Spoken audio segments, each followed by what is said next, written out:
From a time when an earlier generation experienced hardship comes a story so personal and poignant, so touchingly relevant, readers will never forget it. Into an atmosphere of racial tension and economic crisis enters a man named Rainwater, who changes the future of a town, a boy, and a woman forever. #1 best-selling novelist Sandra Brown has crafted a book she felt compelled to write. Inspired by a true family incident, it's unlike anything she's written before. All the previous books that I've written came from my imagination. The story of Rainwater I found in my heart. Rainwater, available wherever books are sold, November 3rd.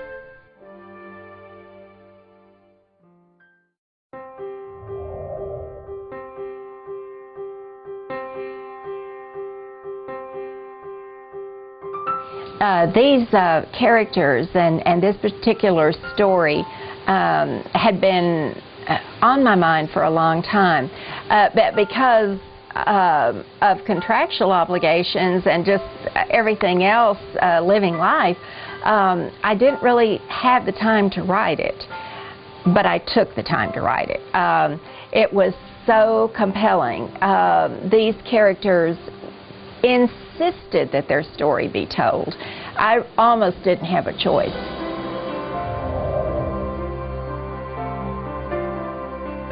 Rainwater was inspired by a true story. My father was reared on his father's dairy farm, and during the Depression, my grandfather was ordered by armed federal agents to pour out surplus milk. And my grandfather refused to waste the milk when there were people going hungry. Eventually, a standoff ensued, and my grandfather's stance was supported by gun-toting friends and relatives, and eventually the agents backed down, and my grandfather continued giving away his milk.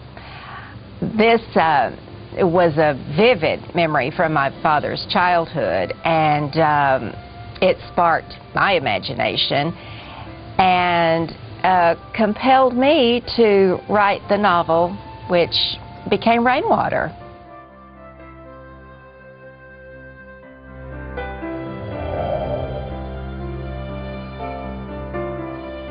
Ella is a woman probably in her late 20s, early 30s, who has a 10-year-old son who is challenged, and she owns a boarding house in this small town. Everything is regimented, everything is under control. She's trying to eke out a livelihood during the Great Depression, so her main concern, of course, is holding her livelihood together and taking care of her son. And the cataclysmic event is when someone among her acquaintances brings Mr. Rainwater as a potential boarder to move into a room which has recently been vacated.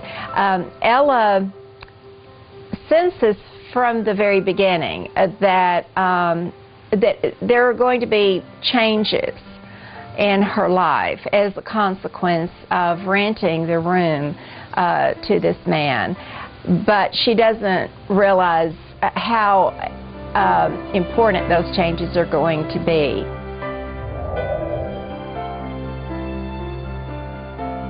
I had in my mind's eye what I wanted the cover of Rainwater to look like.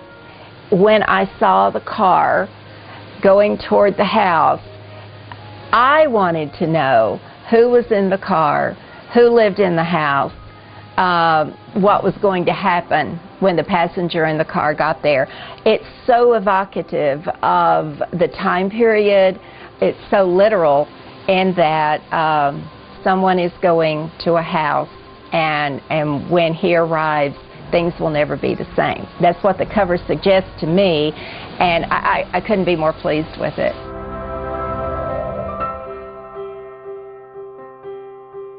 Rainwater is definitely a quieter story. There are confrontations, but they're not overtly violent. There are no four-letter words. It's just a much softer book. I think it's very reflective of the time in which it's set.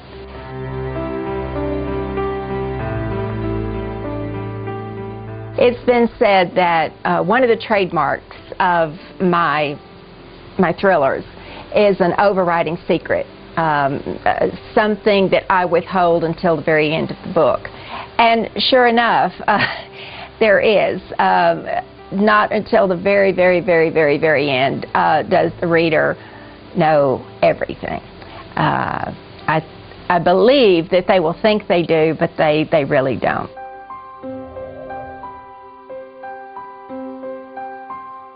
My publisher, Simon & Schuster, didn't even get the manuscript until May of this year, but they liked it so well that they wanted to publish it in time for the gift-giving season, the holiday season. So the date for publication is November 3rd, and I'm so pleased of that because I think this would be a perfect Christmas present.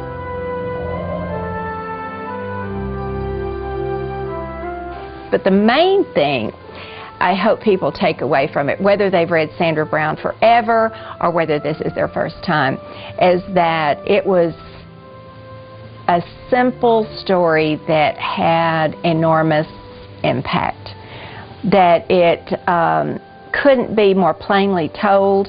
I didn't try any devices. I just told the story as I saw it in my mind unfolding.